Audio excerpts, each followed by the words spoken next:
I love this part of my job. I get the chance to speak with all of our winners back to back to back to back. And joining us now, our next winner, man, through to the NCAA singles semifinals. And oh, by the way, he's won his first 23 college matches. It's Texas freshman Timo Legout. Timo, first of all, congratulations on the victory today. Talk me through the match. What was working best for you out on court?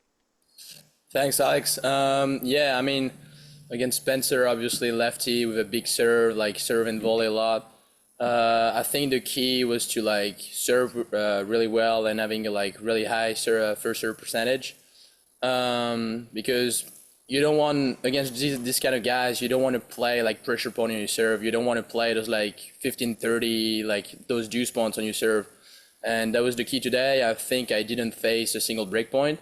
So I mean, pretty happy for that.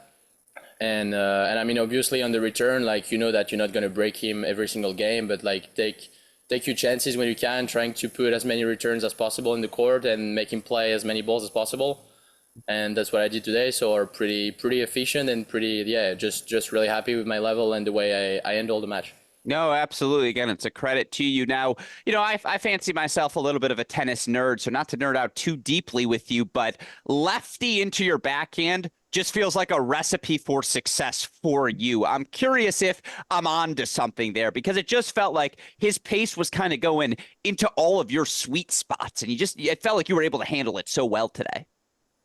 I mean, yeah, I always like to play against lefties. Yeah. I mean, yeah, I like my backing cross on his forehand, especially against big guys that they don't move like quite well.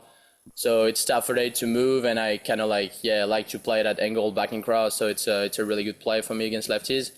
But then the tough part is the return. I think he didn't serve his best today, not a really high like first serve percentage. So it was definitely like easier for me to return. But I mean, yeah, like always. I really enjoy to play lefties like usually. Yeah, no, I think we saw that with the scoreline you produced for us today. And, now obviously you're an NCAA singles semifinalist. I'm curious what that accomplishment means to you here in year number one on the job. I mean, means a lot. Means a lot of the like all the artwork I put on. Even last year when I was not playing, I was like working like really hard with the guys. And this fall, like just trying to get better, honestly. And I mean, obviously, like all this winning streak is like a pleasure to see that the hard work pays off. And obviously, and I mean, I just hope it like keeps going in doubles this afternoon and semifinal tomorrow. I hope it's not over. Yeah, no, absolutely. Again, it's a credit to you, still alive in both events. And yeah, you mentioned it there. 23 in a row. It's a crazy number. I imagine it's something you try not to think about every day, but I'm curious, how that doubles piece. I know I asked you something similar yesterday, but knowing I got another doubles match later today, does that help you play more freely to still be alive in both events? And, again, to get more reps this afternoon at this point, is the body feeling pretty good? Like, how does that doubles piece fit into the success? I mean, there's pros and cons, obviously. Like the body felt a little bit sore this morning after the doubles. It's tough to finish a single with like such a high intensity, then rest, do treatment, and then go back with doubles. Especially yesterday against those Baylor guys with the crowd, you know that it's going to be a lot of pressure. But also, I mean, also helped me a lot to like think, okay, like even if I maybe lose this morning in singles, I still have the doubles. Like I don't go home like straight. So that's always like kind of like a pressure off of the shoulders.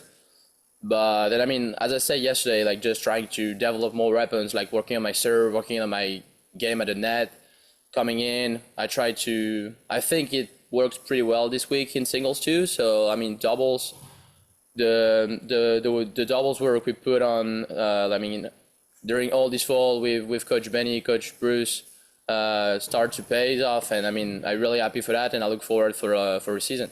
Yeah, no. Well, then I couldn't echo that more. Now, my final question for you again: 23 in a row, and they've all been here in Waco. Is it time to just like buy a house here, just like establish some sort of little residency? I mean, is it the conditions? Is it the weather? Like, it's all been here too. It feels like these courts are perfect for you.